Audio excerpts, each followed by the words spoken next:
morning and welcome back to World Talks. On July 1st, Poland for the 7th time began its one-year presidency of the Visegrád Group. On Thursday, defense ministers of the V4 countries, that is Poland, the Czech Republic, Slovakia and Hungary, met in Gdańsk to discuss the current geopolitical situation as well as the challenges that lie ahead.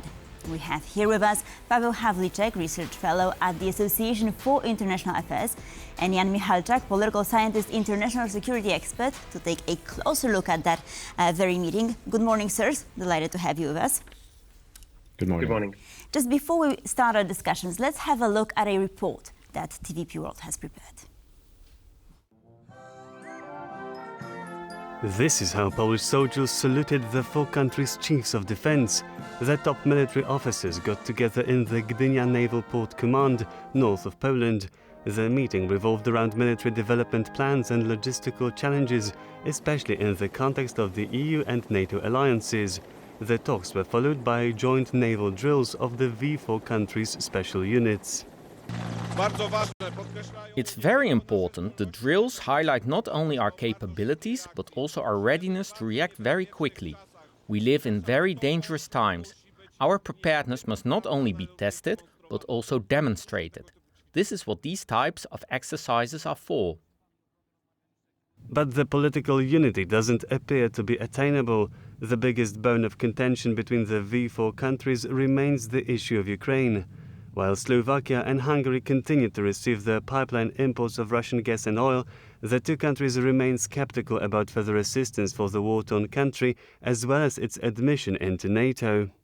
As long as I am head of the Slovakian government, I will direct the MPs that are under my control as chairman of the ruling Smer party never to agree to Ukraine joining NATO. But the staunchest ally to Vladimir Putin has been Hungarian Prime Minister Viktor Orbán, who in early July visited Putin in Moscow. And in October, Orbán said that Ukraine cannot win the war on the battlefield, therefore it should seek negotiations that would secure an armistice. He also lambasted the EU for its policy in the context of the Ukraine war. To have ceasefire as soon as we can, because I am convinced personally, strongly, that there is no solution on the battlefield. And I think that the strategy, what we follow as European Union, is not good. Meanwhile, the Czech Republic and Poland have been in consonance with the EU stance on Hungary's and Slovakia's footwork, which has been dubbed security risk by European Commission Chief Ursula von der Leyen. So as we've just heard, there has been much talk lately about divisions that apparently run deep within the V4. So we have a split between Poland and the Czech Republic and then Slovakia and Hungary. So it is no secret that the latter have close ties to Moscow. So what is the path? Where do we stand here and what is the path forward? Ján, if we could start with you. Right. Good morning. First of all, I would say that the pictures we've seen and the recent history of the Visegrád Group basically proves that the project as such, at least in the current form, is basically dead because the split is quite massive.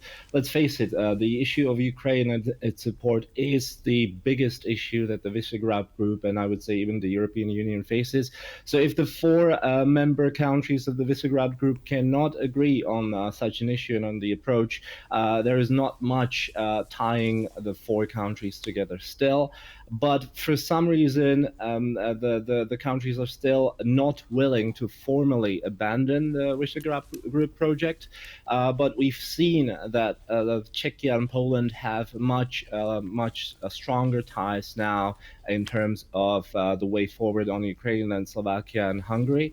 But on the other hand, I would also point out that no matter what the rhetoric is, for example, by the Slovak Prime Minister Fico, the actions of the Slovak government and also the Hungarian government are quite different. So the Slovak government is, for example, enabling quite a massive trade in arms from Slovakia to Ukraine, although the rhetoric is quite harsh. And Slovak Prime Minister Fico also met with the Ukrainian Prime Minister Shmyhal just a few days ago. And their rapport seemed much more positive than it appears for the public. So it is quite tense, and the Visegrád Group is changing at the very least. But under the surface, the countries are still maintaining a level of friendly relations, I would say, and even with Ukraine. Pavel, what is your take on this? I both agree and disagree with Jan. I think that the Visegrád Group is still a useful tool, and I think Poland has now a unique opportunity to remind us, since it is presiding over the group. Now, why I believe that this might be actually useful is for consultation, it's exchange of knowledge on certain things, but also, above all, of course, good neighborly relations we definitely need in Central Europe, especially in the times of the Russian aggression and Russian war against Ukraine.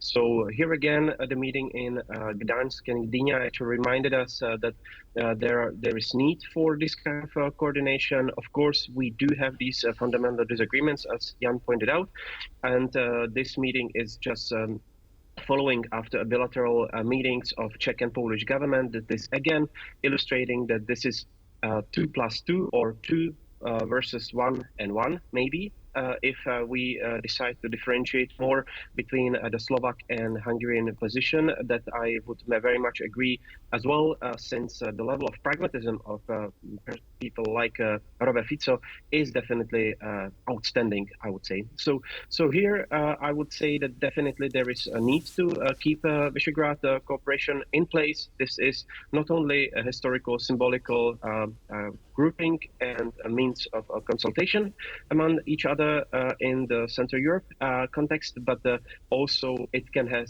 some positive contributions. And I think the priorities chosen by the Polish V4 presidency, including on security, interconnectedness, and others, these are back to basics, as the presidency says, and I think these are well-chosen priorities. Right, I was actually just going to ask you about that. So the motto for the presidency is back to basics, and you've already started mentioning. What does it include, if you could elaborate on that? There are some fundamental principles actually mentioned in the description of the presidency. This is really going back to the fundamental values of the cooperation that started back in the 1990s, still only before among the 3 countries. Czechoslovakia was still only 1 country back in the day. But of course, emphasis on democracy, human rights, and fundamental freedoms. These are some of the fundamental values that were as part of the cooperation, together with the good neighborly relations, as I mentioned already. These were really some of the fundamentals. Of course, we see much of divergence these days, especially from the side of the Hungarian Prime Minister Viktor Orbán, but at the same time also the Slovaks are not always helpful in promoting these kind of values. But at the same time, as I mentioned, this is really something that we really need to go back to the fundamental sort of basis of this, and at the same time also value-based perspectives, on this. Combined with pragmatism, the Visegrád Group can be still a useful, if not for anything else, then consulting each other. Don't forget, both Slovakia and Hungary, these are members of EU and NATO, and as long as we have a principle of unanimity in foreign security policy inside of the European Union, at least, and largely also when it comes to NATO decision-making, we will need to talk to these governments, we will need to talk to these states, and for that, Visegrád can be useful too. Jan, Pavel just mentioned earlier that Poland held intergovernmental consultations with the Czech Republic on Wednesday. So my question, and of course both prime ministers pledged to cooperate more closely on the issue of illegal migration to the EU. Also, Poland is taking over the presidency of the Council of the EU starting in January of 25. So my question for you, Jan, is how do you see this developing? What will happen? I mean, will we see... How will this closer cooperation between Poland and the Czech Republic look like, and will countries such as Hungary and Slovakia also be involved? Right. To continue with what Pavel has just said, the fact that we've had governmental consultations just between Czechia and Poland demonstrates quite well what the strong ties are, and that Czechia and Poland see eye to eye on many important issues in the European Union now. And you yourself mentioned the issue of illegal migration, on which the both prime ministers are very much aligned as well. Let's remind your viewers that both Czechia and Poland have voiced their disagreements with the recent decision by Germany to yet again extend the border checks on now all of their borders with all of their neighboring countries, which of course pertains to Czechia and Poland as well. And given how both countries are dependent on trade with Germany and how families, for example, are interconnected to Germany, that impacts both countries quite significantly.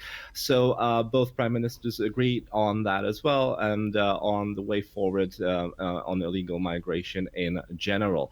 Now, going back to the Visegrád Group, I agree with what Pavel has said, that the forum is important and could be important also if we could get agreement on significant issues such as migration in the whole Visegrád Group. Because yes, while it may not be enough to build a blocking minority or to drive a legislative proposal in the EU, it is a solid base because the four countries do have a solid population when you add them together. So if we could get agreement, and the cooperation between Czechia and Poland is a good start with that, and if we could get agreement with the remaining two countries in the Visegrád Group, that could be a good starting block for possible proposals in the EU. So it is in everyone's interest to continue such cooperations, and intergovernmental meetings are a good start with that. Pavel, so my last question will be for you. So I just wanted to ask you about Hungary and Viktor Orban, because he has just faced severe criticism in Strasbourg the other day. But from what I understood, you argued that it's important not to alienate, right, Slovakia and Hungary, if I'm not mistaken. So how do you envision this sort of moving forward? Will there be a change in government, perhaps, in Hungary? Because there's also this opposition from the Tisza party, right, and Peter Magyar. How do you see this, the whole thing developing? I think we are all somehow scratching our heads around how to best deal with Viktor Orban. We have seen a different sort of modus operandi with him. Once he actually left famously the meeting room when there was some important decisions on Ukraine taken. But also we need to somehow find a way, because we can't possibly offer what's happening right now, that Hungary is actually blocking so many important decisions. The most recent one is actually the loan for Ukraine based on the frozen Russian assets. Again, Hungary has not played a very constructive role. It is also blocking other important decisions, including on military and defense cooperation and help to Ukraine, including in financial means. So definitely we will need to find some kind of way. Visegrád might actually help in this. When talking to Hungarians, the last thing that any country inside of the European Union or any on the bloc at the around the globe is to be isolated. Nobody wants to be in that kind of position. So we need to find a way how to approach them, how to maybe give them some kind of space to interact and engage with other parties, but at the same time put them in place when it comes to blocking these kind of things. Because here we really need to be resolute based on our values, but also common European interest. And this is definitely not to block our friends and allies in Ukraine in terms of the military and security cooperation. And on this note, we have to conclude. Pavel Havlíček, Ján Michalčák, thank you, sirs, for being with us this morning. Much appreciated. Thank you so much. Have a nice day. And thank you for watching World Talks. Please stay tuned for more here on TVP World. News bulletin coming up at the top of the hour.